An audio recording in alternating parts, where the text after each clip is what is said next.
The day I found out I was worth $12 million. I was sitting in my car in a parking garage, eating a gas station sandwich, because I couldn't afford anything else. My name is Maya. I'm 31 years old. And 6 weeks before the call that changed everything, I had been laid off from the software company I'd given 7 years of my life to. Not downsized. Not restructured. Fired. Walked out by security on a Tuesday morning with a cardboard box and a form to sign saying I wouldn't sue them. I signed it. I needed the severance. I'd moved back to my hometown of Clover Ridge, Oregon, because my rent in Seattle was going to eat through my savings in 4 months flat, and I needed time to figure out what came next. My brother, Daniel, and his wife, Serena, lived in Clover Ridge. My mother lived there too. I thought being close to family would help. I was wrong about that. But I didn't know it yet. The call came from a lawyer named Gerald Whitmore, representing the estate of my uncle, Raymond Solis. Uncle Raymond was my father's older brother, a quiet man who had never married, never had children, and had spent 40 years building a real estate portfolio across 3 states while living in the same small farmhouse he'd owned since 1987. I had met him maybe a dozen times in my entire life. He sent birthday cards with $20 bills inside until I turned 18. And then he switched to calling me once a year, on my birthday, just to ask how I was doing. Those calls always lasted exactly 11 minutes. He was not a warm man, but he was consistent, and I think I respected that about him. Gerald Whitmore told me that Uncle Raymond had passed away 3 weeks earlier from a heart attack, and that his estate had been through probate, and that I was the sole beneficiary of everything he owned.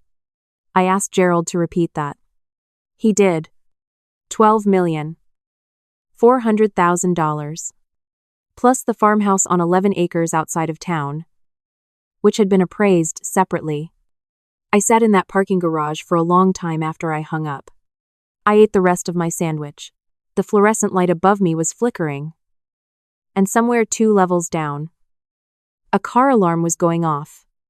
I thought about Uncle Raymond calling me every year on my birthday. 11 minutes.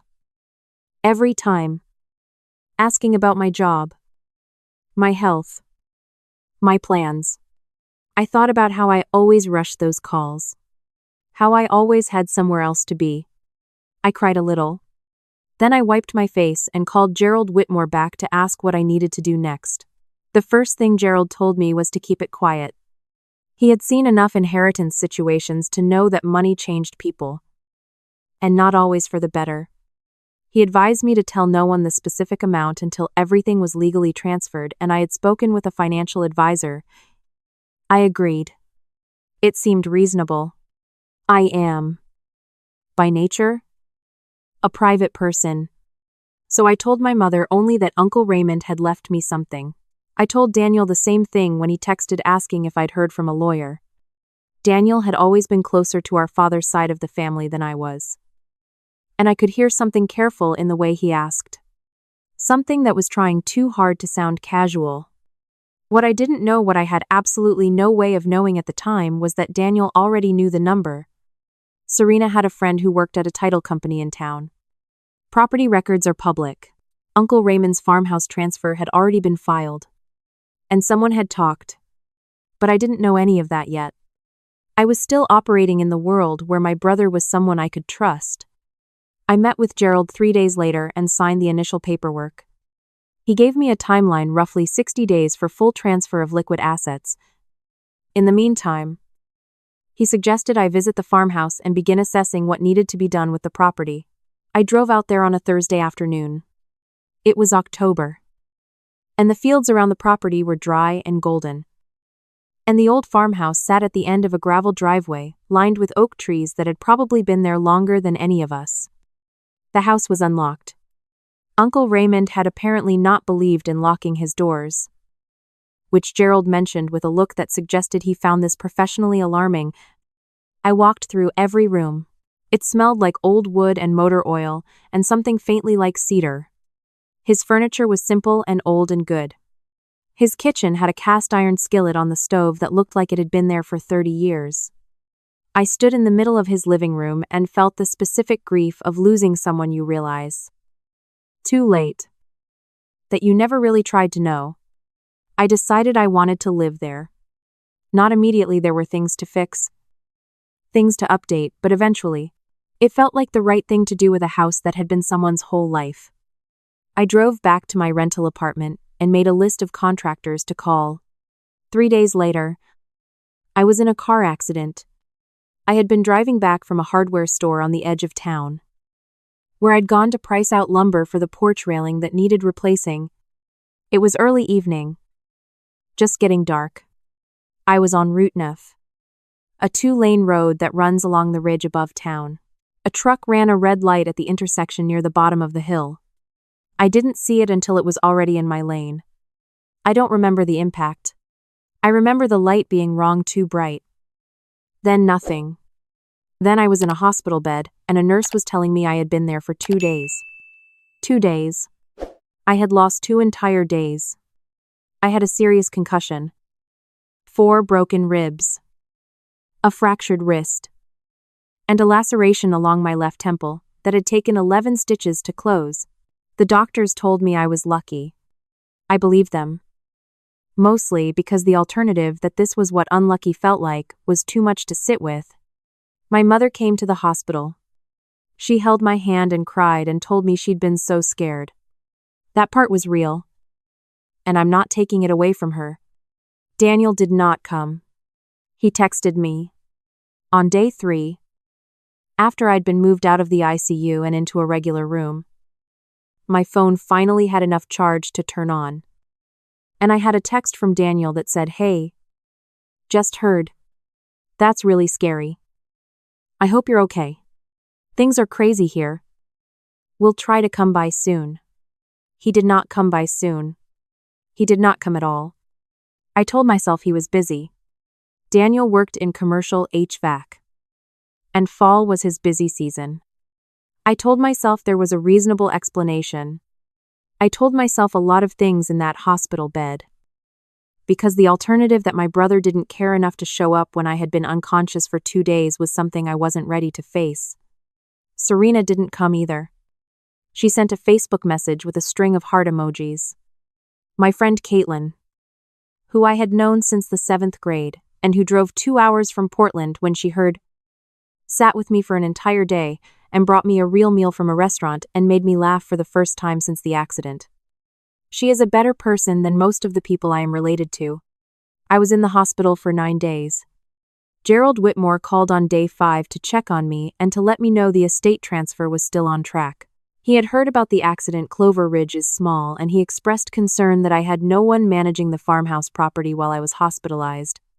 I told him it was fine. The house had been sitting empty for years. Another week wouldn't matter. I was wrong about that too. On the morning I was discharged, my mother picked me up. She helped me into her car and drove me toward my apartment. And somewhere along the way, she said something that landed strangely. She said, "I think it's so nice that Daniel is spending time at Raymond's place, keeping an eye on things." I looked at her. "What do you mean?" She seemed surprised that I didn't know. She said Daniel had mentioned he was going out to the farmhouse a few times to make sure everything was okay. Check on the pipes. That kind of thing.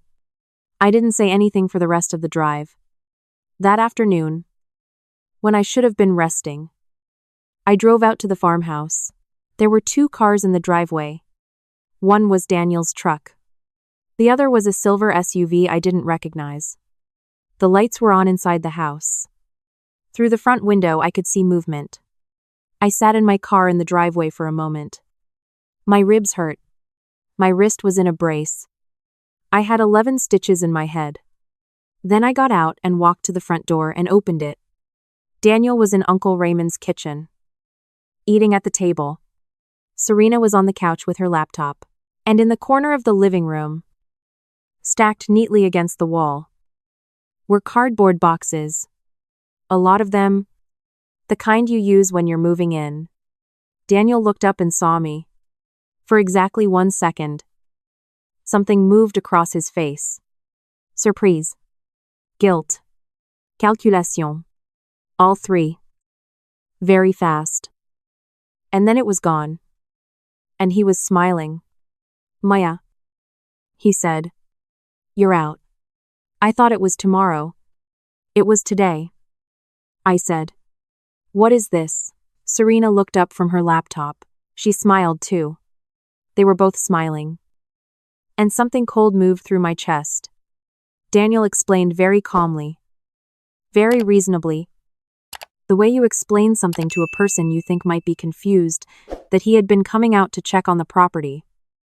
And that since I was in the hospital, and clearly couldn't manage the place alone, he and Serena had thought it made sense to stay here temporarily. Just until I was back on my feet. They were doing me a favor. Anyone could see that. I looked at the boxes. Those aren't your bags for a temporary stay. I said. Daniel said they were just some things. To be comfortable. It was nothing. Serena said it made no sense for the house to just sit empty when family could be using it. I looked around the room I had stood in 3 weeks earlier. When it still smelled like Uncle Raymond's life. Someone had moved his cast iron skillet to a lower cabinet. Someone had put a diffuser on his windowsill. There was a throw blanket on his couch that definitely did not belong to a man who had lived alone for 40 years. They had made themselves at home. In my home. I told them they needed to leave. Daniel's smile didn't disappear exactly. It just changed quality. He said I was being emotional. I'd just gotten out of the hospital. I wasn't thinking clearly. He said of course it was my house. He understood that. But I had to admit that I was going to need help. And who better to help me than family? He used the word family 4 times in 2 minutes. I counted. Serena said she just wanted what was best for me. She said this while not moving from the couch. I said I want you both to leave by tomorrow morning. I left before Daniel could respond. I drove back to my apartment and called Gerald Whitmore. Gerald was quiet for a moment when I described what I'd found. Then he said, Maya, how much does your brother know about the estate? I told him what I knew, that Daniel had somehow found out the property had transferred. Gerald asked if Daniel knew the liquid asset amount. I said I didn't think so. I said I had never told him. Gerald paused again. Then he said I want you to change the locks on that property first thing tomorrow morning. And I need you to listen carefully to what I'm about to tell you.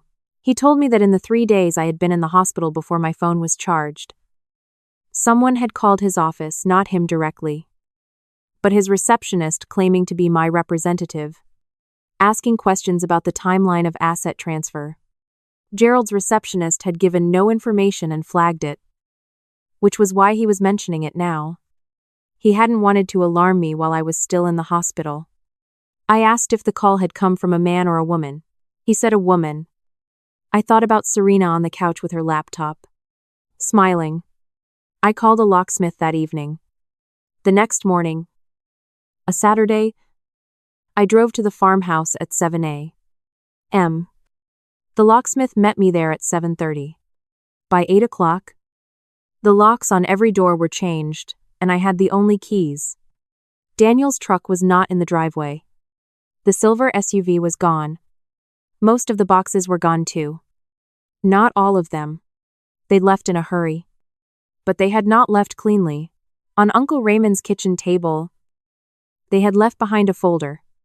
I don't know if it was an accident or if Serena had left it deliberately. Some kind of power move. Some way of saying we know exactly what's happening here. Inside the folder were printed documents. Records. Printouts from the county property database. A page of notes in Serena's handwriting, numbers. Dates. The name of a different lawyer in town. Not Gerald. There was also a printed email chain between Serena and Daniel from 2 weeks before my accident. Before the accident, I stood at that kitchen table and read it. The email chain was about me. About the inheritance. About what would happen if I were to become incapacitated or unable to manage my affairs. They had been researching conservatorship. They had been researching what rights a family member could pursue in the event that an heir was deemed unfit to manage an estate. They had written all of this 2 weeks before a truck ran a red light on Route 9 and put me in the hospital for 9 days. I stood very still in that kitchen for a long time. Then I sat down, took a photograph of every single page in that folder, emailed the photographs to Gerald, and called the non-emergency police line to ask what my options were. The officer I spoke with was patient. He explained that the emails alone were not proof of criminal intent, that researching conservatorship was not illegal, that without evidence of direct connection to the accident, I was in civil territory, not criminal. He took my statement and told me someone would follow up. Gerald called me back within the hour. He had reviewed the photos. He was not calm, but he was controlled, which from Gerald was the equivalent of alarm. He told me to document everything. He told me to contact my bank and ensure no one had attempted to access any accounts.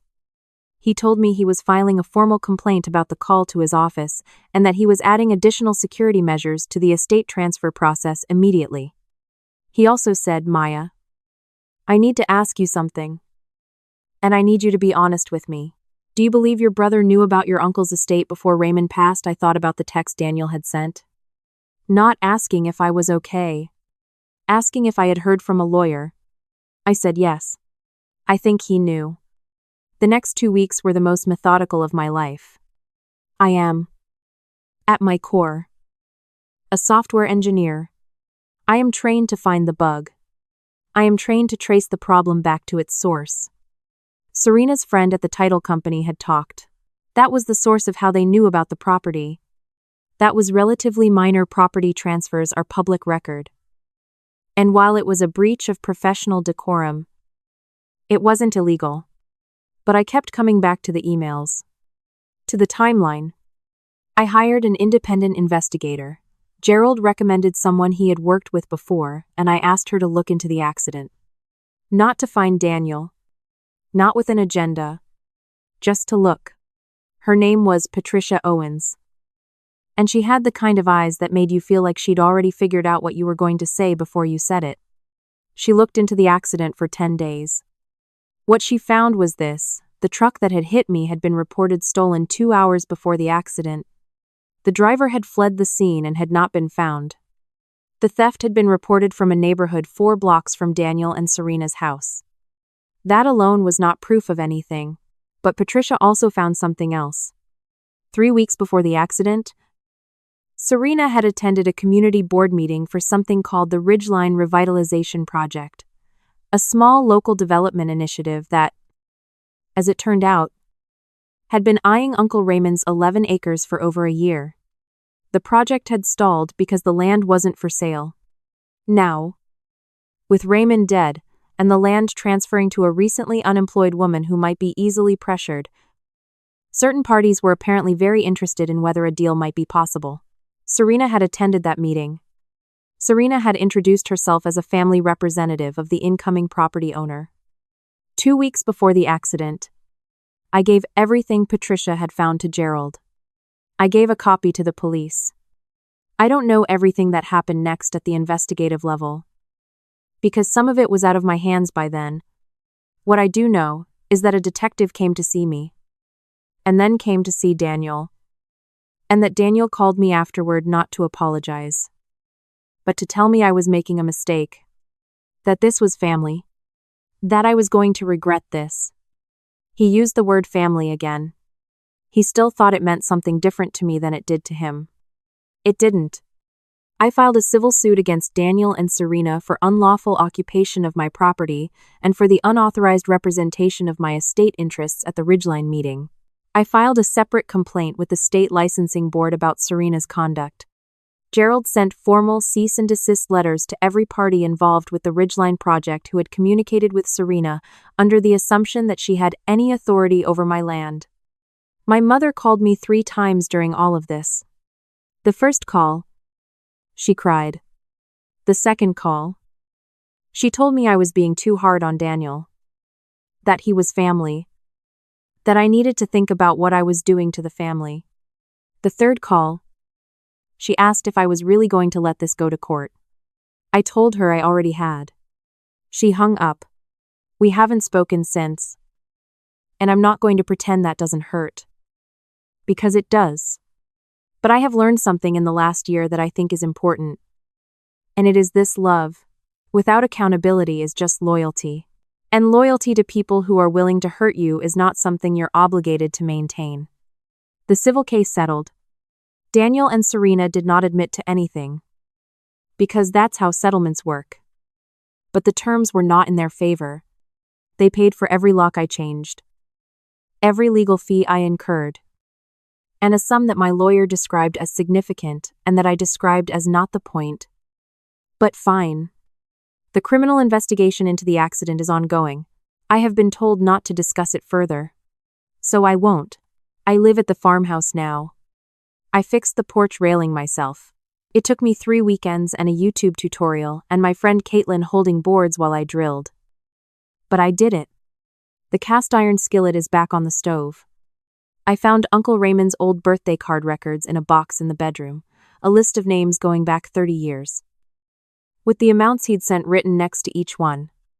My name was on there. Every single year.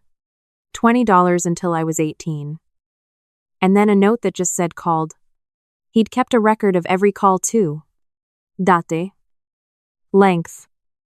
What we talked about. 11 minutes. Almost every time. A few went to 12. I sit on that porch some evenings and think about what he was trying to do, this quiet, private man who built something real and left it to the one person in the family he thought would understand what to do with it. I think he watched from a distance for a long time. I think he saw what I couldn't see yet. I think he knew.